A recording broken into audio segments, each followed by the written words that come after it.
many ways, Sue and Colin are exactly what Thatcher is getting about when she talks about knocking away the granny state.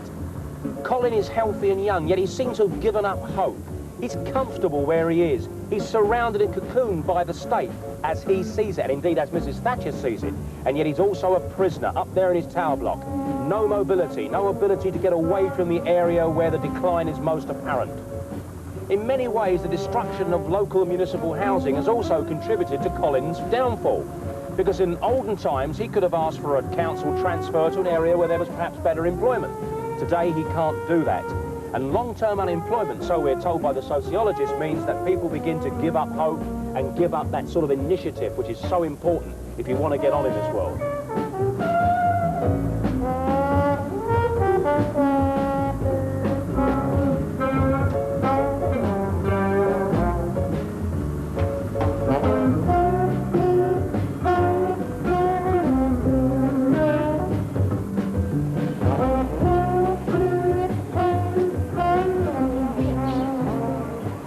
To this country and I've had nowhere else to live, so I went to the Social Security and they pay for you to stay in a hotel, and that's how they look after you, you know.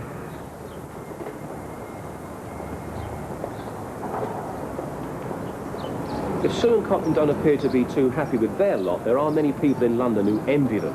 Those are London's homeless. And let me explain the situation. When Mrs. Thatcher came to power, she promised council tenants they would have the right to buy their council homes. Now, at the same time, the amount of council house building that was going on was curtailed. So now you had more homeless, less council housing stock. But at the same time, the councils were getting money from the sale of the council homes, but couldn't use it to build new council houses. But they do have a duty to house the homeless. So they had to find a temporary solution. Unfortunately, that temporary solution is turning into a very long-term affair. It's simply putting people into bed and breakfast accommodation. I'd rather have a flat and live in a flat and be by myself. It's much better because you have to share rooms here with about 3-4 other people.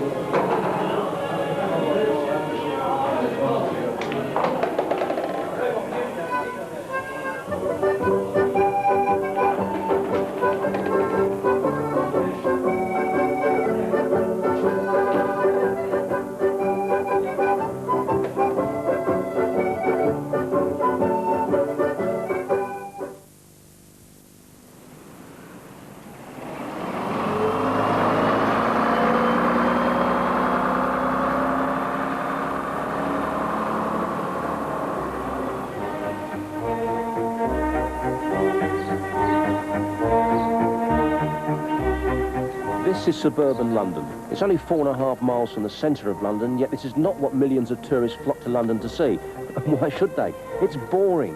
And yet for 80% of Londoners, it's where they want to live, or in fact they do live, because it's their little piece of England. The majority of people, in fact virtually everybody in this street, owns their own home. I live in a street like this, and it's going to take me most of my life to pay off the money and the mortgage that I borrowed to set myself up in the first place. But you're not buying bricks and mortar, you're buying to accomplish your dream. Just take a look at it. It's comfortable. It's ordinary.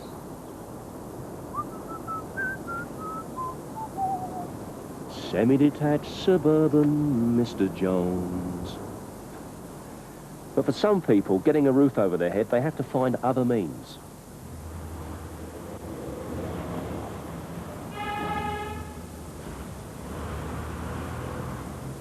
This is my home, this is where I live. There's squats. I've been living here for about a year. They're quite unusual squats because, well, they've been here for so long. They've become quite organised. Everyone's got their own flat, their own way of life.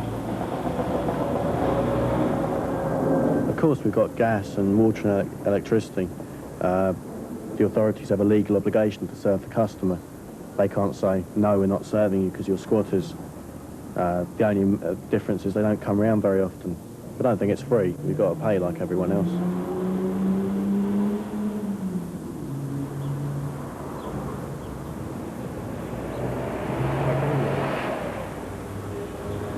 My mother wanted me to carry on through the education system and to go to university. But I didn't like being in classrooms anymore. There were a lot of things I wanted to do.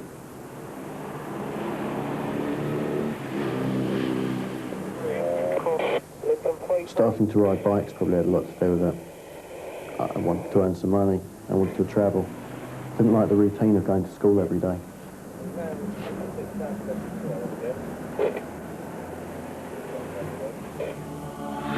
I'm a dispatch rider.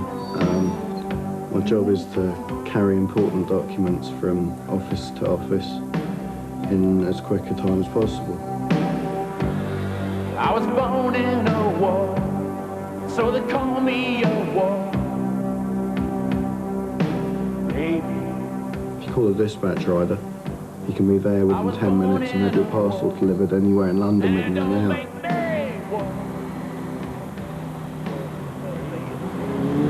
When I first started dispatching, I was falling off all over the place. Every week, I'd either break down twice or crash twice. Every week. So I'd go to work Monday. Tuesday I'd crash. Wednesday I'd fix my bike. Thursday I'd break down. And Friday I'd do half a day's work.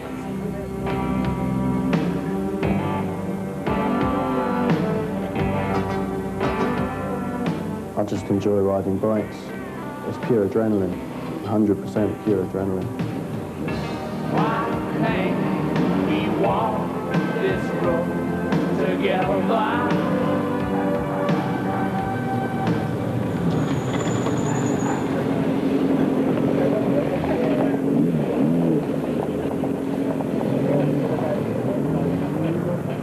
It sounds quite an unnecessary job, but there are probably 8,000 dispatch riders in London on a good day.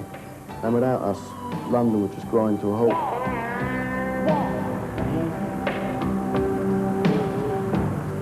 And the war made us poor, made a future on. When I've got my blue jacket on and my radio on, I can go virtually anywhere. The only place I know where they check dispatch riders at all is the House of Lords.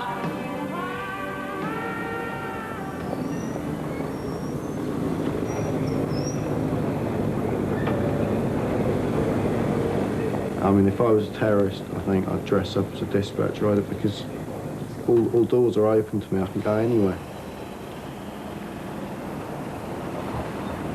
You know, where Jonathan's concerned, it's kind of funny because 20 years ago he'd been on the hippie trail to Kathmandu with a caftan, bells and flowers in his hair.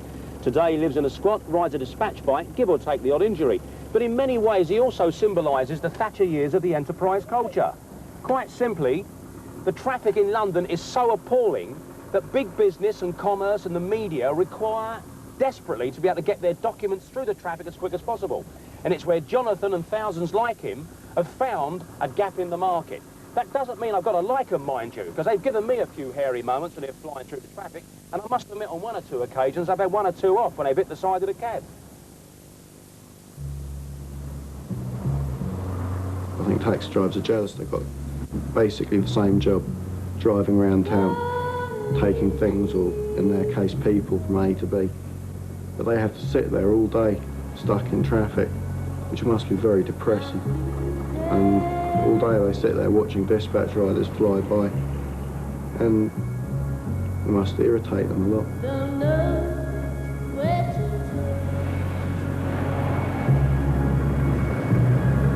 726, I'm ready for details. 726. 26.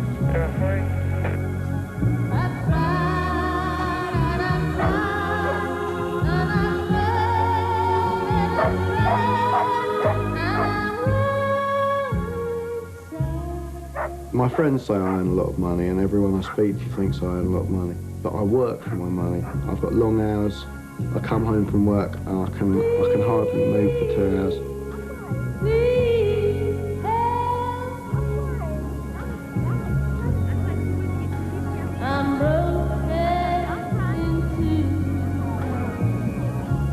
I've always come here. Always since I was a child. I mean, round town, just the air I breathe just makes me feel ill. I come home from work and my face is black. just from riding around, just from all the exhaust fumes, just from all the crap in the air. It's good here. It's peaceful.